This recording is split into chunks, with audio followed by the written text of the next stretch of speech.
With Risk of Rain 2 not being a live service game in the traditional sense, we don't exactly see monthly updates a game like Rainbow Six Siege might have. Many of the characters are likely in the final form they will ever be in, and unless a future DLC comes along and tweaks their abilities, they will remain that way. Though these characters are in a pretty great position right now, I don't believe they are perfect. So today, we'll be going through the 17 existing survivors of Risk of Rain 2 and talk about one change I'd make to their kit to make them more fun to play. Let's get into it. First up and first in our hearts, it's Commando, one of the poster children of the game who has found himself at the bottom of tier lists and rankings alike for years. I think completely fixing this is a pretty difficult task, so for the purposes of this video, I'm just going to talk about one small thing I think would make him more viable to play. Currently, Commando only has one ability that can deal enough damage to naturally proc Kajaro and Ronald's bans, that being the frag grenade. I have long since voiced my distaste for this ability as I find it inconsistent and bothersome to use. Oftentimes it will bounce off a random piece of environment that's sticking out and end up hitting nothing, and I think I have one simple change to fix this. That is, simply, to make the grenade explode on impact with an enemy or the environment. This simple change would make this ability far more predictable and consistent, and I think it would be the perfect answer to the issues it has right now. Huntress is one of the strongest characters in the game. Having both high mobility and damage makes it kind of difficult to come up with a change for her. But I think we can all agree that, of her 7 abilities, there's always been one that's been the runt of the litter. As much as I personally love it,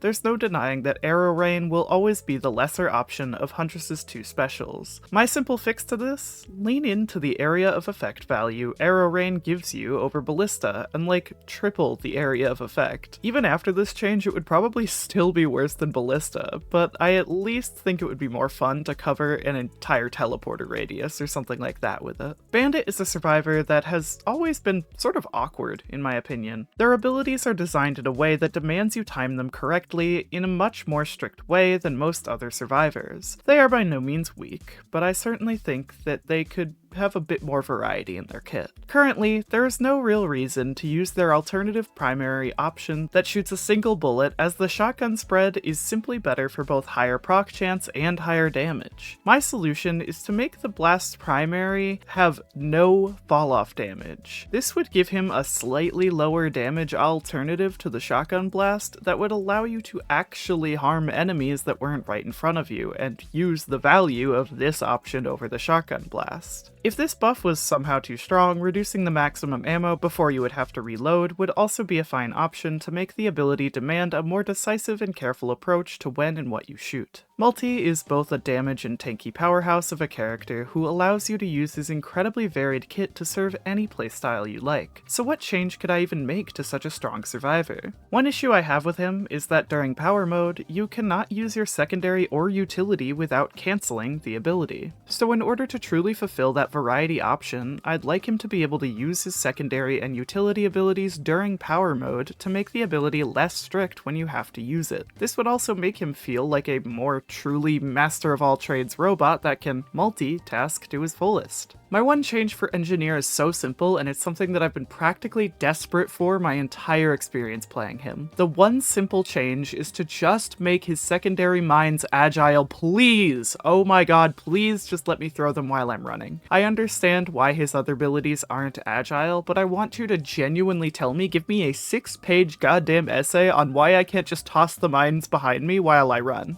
I find that currently, it feels super clunky and awkward to have to repress the sprint button if you want to use that ability on the go, and I can't think of a reason why this needs to be the case. Please let me have this, Gearbox. Please. I'm begging you. Artificer's changes are incredibly simple. So simple they don't even need words.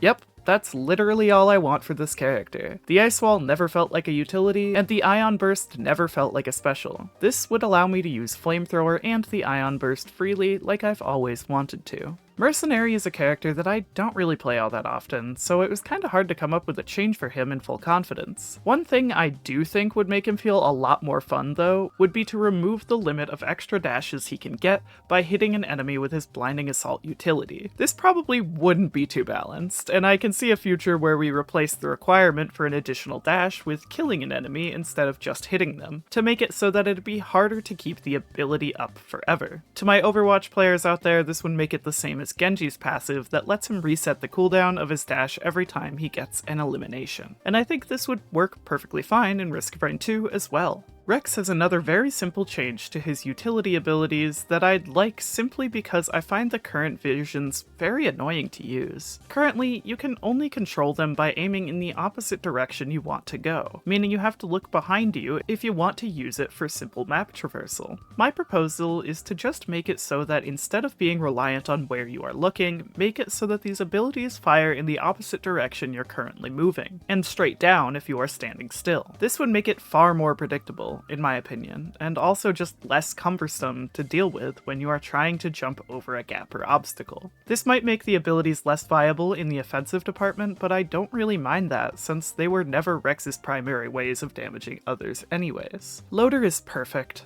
There are no changes here.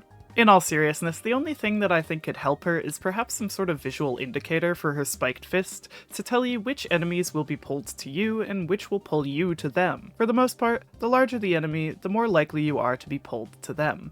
But the enemies like brass contraptions being considered light enemies despite being pretty big, this could cause some confusion. This wouldn't make her that much more fun, really, but I think it would at least be more useful for newer players to get an understanding of how she works. Look, we all know that Acrid's Blight is almost always worse than his Poison passive, and while I don't have an answer to make it even close to Poison's value, I would just like it to be buffed. Maybe make it so that its duration gets reset when applying a new stack like it would for Bleed. Maybe make it have a much longer duration. Maybe make it naturally spread between enemies that touch.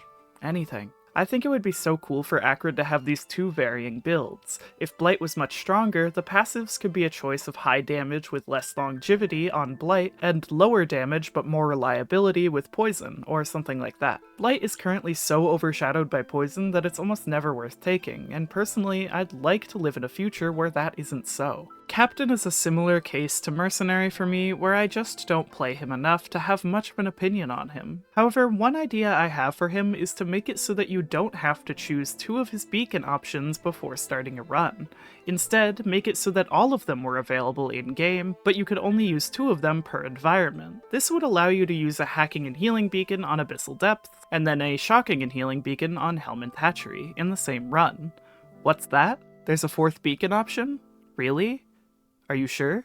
Pretty sure. I bet you didn't think Heretic would even make this video, but I would never leave her out of this. We all know my opinion on Heretic by now. Make it so that after you unlock her for the first time by taking the Heresy items in a run, she is accessible as any other survivor would be at the character select screen. I don't care if this means she needs to be nerfed for when you choose her from the character select screen and when you turn into her mid-run. All I want is for her to actually be included with the other 16 survivors. I think it's a total shame that she just takes so much effort to get, and for people who don't cheat in lunar coins, it's even harder. Just let me have this, Gearbox, please. We're finally here with the DLC characters, starting off with Railgunner. Railgunner is a character that is very strong, but can cause some people, including myself, to get a fair bit of motion sickness while using her two scopes. I understand that this isn't the only third-person game that allows you to scope in from a third-person view, but even so, I think it would be totally reasonable to have a setting that turns off the scope view and instead just changes your UI when you activate your secondary. This would technically be a buff to her, as you wouldn't need to be as decisive for when you need to use your scopes or not, and you wouldn't lose the awareness you get from going into the scope anymore, but even still, I think it would be fine. I know I already used Overwatch as an example, but it shows what I mean perfectly well. Currently, with Ana, you have the same scoped action as Railgunner does, but with Freya, another character with an aim-down sights option, you aren't forced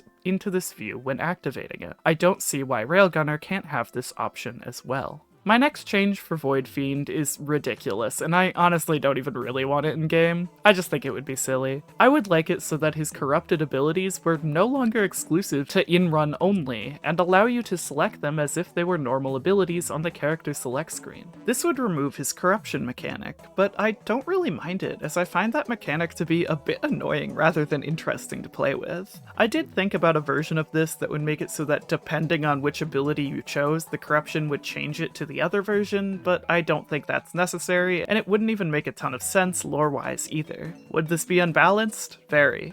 Do I care? Not even a little bit. Seeker is easily one of my favorite characters from the DLCs, and from the game as a whole. Something about her in-round progression and brawly playstyle fits the way I like to play very well. Because of this, it's one of the characters I know the most about, so I know exactly what she needs to be better. Make it so that meditation can give you multiple stacks of tranquility if you hit a bunch of enemies with it, say 5 or more. Meditation's damage has never really been where its value comes from, so rewarding the player for using it aggressively would be pretty cool in my opinion. We already did a video proving meditation was better for getting tranquility than the new Palm Blast, but I find that after reaching 7 stacks of tranquility, meditation falls a bit behind. This would make it even better at that. False Sun is a character I have only recently come to enjoy, and that was only because of his new abilities that came with the 3rd phase of the roadmap. Because of this, I haven't really had an opportunity to properly explore his kit. However, one thing I do know that bothers me is that his new teleport can only be used on the ground. I think it would be really nice if you could use this teleport to target anywhere. This would also perfectly complement the new feature of his slam attack where it deals more damage the longer you fall, since you could teleport above an enemy and use that extra height for the damage. Anything to make him feel a little less restricted, I think, would make him feel a lot better to play. And finally, we have Chef. If this video was made a few months ago, I'm sure that the list of changes I'd make would be stacked to the ceiling. However, now that he actually feels like a decent character, my gripes with his existence have significantly lessened. One thing I would really like to change is his primary, Dice, because in my opinion, it just feels awful to use. With most other characters, you can simply hold down the attack button to use your primary. The only other exception to this is Captain, but for Captain it makes sense as holding down the attack button charges the primary and gives it a different use. Whereas with Chef, holding down the attack button just feels strange. The damage dealt with the stationary cleavers isn't comparable to the damage that they do when thrown. I understand the idea of having them stay out, and it is cool, don't get me wrong, but it just isn't worth it. Instead, holding down the attack button should just make him throw out the cleavers one by one. I think the ability would be a lot more consistent and fun to use if this were the case. Anyways, that's all from me. Did you agree with these changes? Did you disagree? Let me know about that in the comments down below. If you enjoyed this video, feel free to give me some other video essay ideas in the comments as well, as I have a lot of fun with these. Thank you to our members for supporting the channel like they do, and thank you again for watching. Bye-bye.